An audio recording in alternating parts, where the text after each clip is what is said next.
Competitive eaters can eat 69 hot dogs in 10 minutes, 203 cookies in 30 minutes, or just eat 100,000 calories. But how do all these famous eaters not get fat and actually stay skinny? The science behind competitive eating. I need to know how they do this. Maybe they just throw up after. Always. It's nasty. Joey Chestnut set a world record eating 69 hot dogs in 10 minutes. That's a very good number. 69! How does that fit in here? He's not a small guy, but also like... He's not fat. To put in perspective what 69 hot dogs looks like inside a human body, we brought in a one-of-a-kind anthropomorphic dummy. This is gonna be nasty.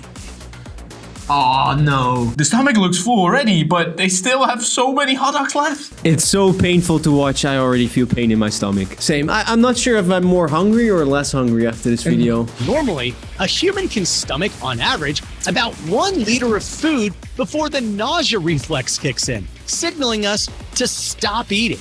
But competitive eaters train their bodies to ignore this reflex. Their stomachs are capable of holding down 4+ liters of food. For some obese people, they have like a surgery where they actually make the stomach smaller so you're less hungry. Are those people not hungry all the time? The entire day. Yeah, because they have such large stomachs. Exactly. This doesn't look good. This is a food baby. This is what it looks like inside the human body. 0 to 9 months pregnant in 10 minutes. Over 20,000 calories. What happens after that? Imagine if someone punched you in the stomach while carrying 69 hot dogs. I don't think you will be carrying 69 hot dogs anymore. I think there will be an explosion. Yeah, maybe.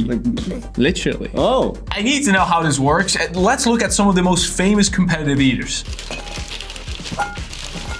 How many cookies is he gonna eat? 203 cookies. I probably can eat like 5 of them and then I'm like, I'm so done with these cookies. This is crazy. You could have made so many kids happy with just 1 cookie and now you have a guy not being happy with 200 cookies. Matt Stoney is the GOAT. This guy is crazy, by the way. 203 cookies. Within half an hour. Yo, but look at how skinny he is. How does that amount of food fit in such a human being? Maybe he only does one of these challenges a year. There has to be a secret. They either get rid of it, probably by throwing up, or they do an insane amount of cardio, or they eat less than you think on normal days. It has to be one of those. His toilet is gonna file a restraining order on him. I wonder how the aftermath of those challenges are. I don't wonder. You've also got Eric the Electric. This guy has done the craziest challenges. 100,000 calorie challenges. It's insane. He eats all this. So it's more. 100,000 calories in 100. What? He is definitely the guy we all read about in math problems. A guy eats 203 cookies in less than half an hour. How many? Blah, blah, blah. It's exactly like... How are they doing this? We found this. Joey Chestnut answers competitive eating questions from Twitter. I'm Joey Chestnut, a competitive eater, ranked #1 in the world. There's a ranking. This is competitive eating.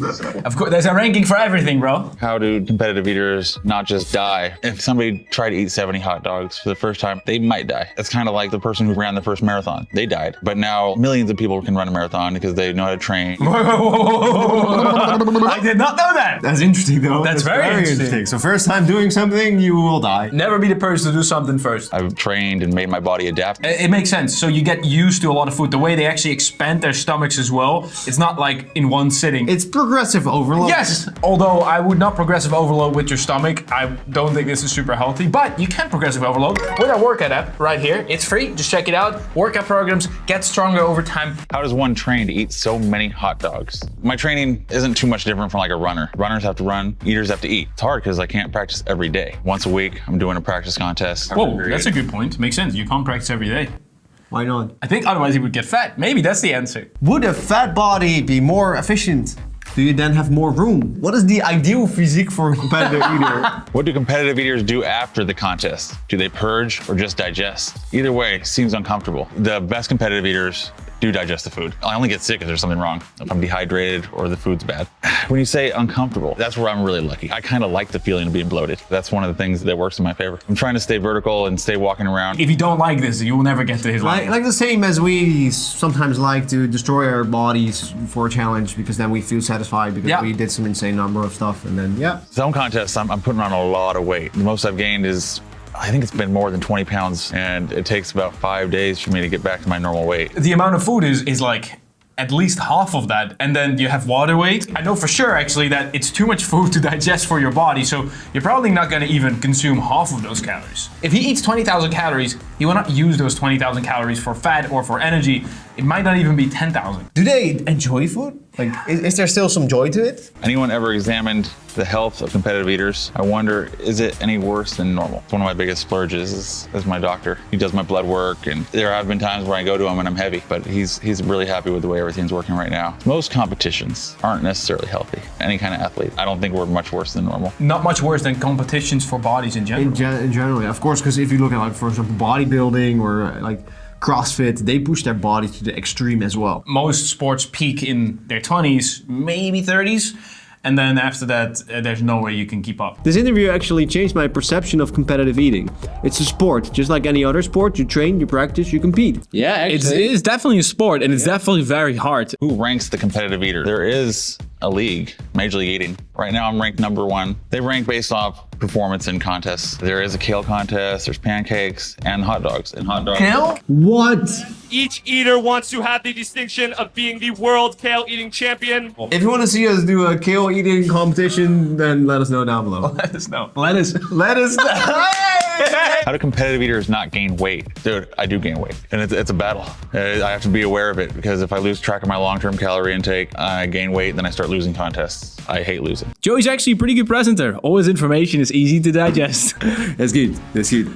This comment deserves the 4 Funny. likes. My normal routine after contests is to eat super high fiber, keep everything moving, low carb, no starches. Doing cardio helps me with my breathing during a contest, but I don't depend on cardio to burn calories necessarily. I try to get into a calorie deficit in order to get back to normal weight. Like, don't get me wrong, I love food, but I would hate this. Oh, yes. I would hate this. There's actually a video of one of the most viral and best competitive eaters right now explaining how he doesn't gain weight and actually is ripped. He's shredded. Jacked. He's jacked. He's jacked. He's fit. Is his name Jack? No, beard means food. Oh, yeah, I've seen that guy. Here's pre-competitive eating me. This is before any weird peaks and troughs of filming an eating stunt or doing a contest or whatever it might be. This person eats 3,000 calories every day for 7 days of the week. It's 21,000 calories in that week, evenly distributed over every single day. And here's post-competitive eating me. He eats 8,000 calories on a Monday, but for the rest of the week, he only eats 2,000 calories for those remaining 6 days. That person has only eaten 20,000 calories. I should lose weight doing that. And actually, he might even lose more weight because those 8,000 calories, his body will not absorb all of that because it's such a random, insane amount, and then he just goes back to 2,000. And on top of that, it costs a lot of energy to digest that food. But it is very strenuous on your body. It's not good for your body, so it's definitely not the healthier way. Now, I should say that if you're into exercise or sport or anything physical especially, this is not the most efficient way to eat, mostly because you're going to go through huge peaks of excess energy, and then other days when you feel lethargic and you don't want to do anything. Now, obviously, if you're playing sport or you're exercising, you want to have a fairly consistent level of energy so you can go into the gym and perform well. Very smart guy, good guy.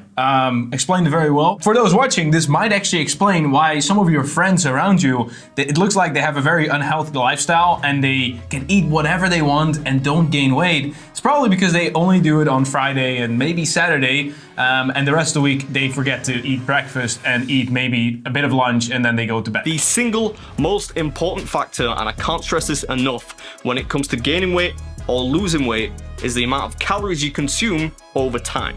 You can only gain weight if you eat too much chronically and consistently, and likewise, you can only lose weight if you eat too little chronically and consistently. This is why competitive eaters that eat these insane amount of calories once every few weeks, they will be fine. People that eat that every week or multiple times a week, that's where you will gain weight. This is better diet advice than the vast majority of fitness channels. Yes, because it's actually something very relatable. A lot of people do. They sort of splurge on their diet and they think it's all over and then they do it the day after. But this guy just showed them you can be ripped even if you cheat sometimes and just do it like this. Also, make sure to check out the original videos in the description below. These videos were really well made, so click them there and subscribe and smash the like and hit that bell, do everything.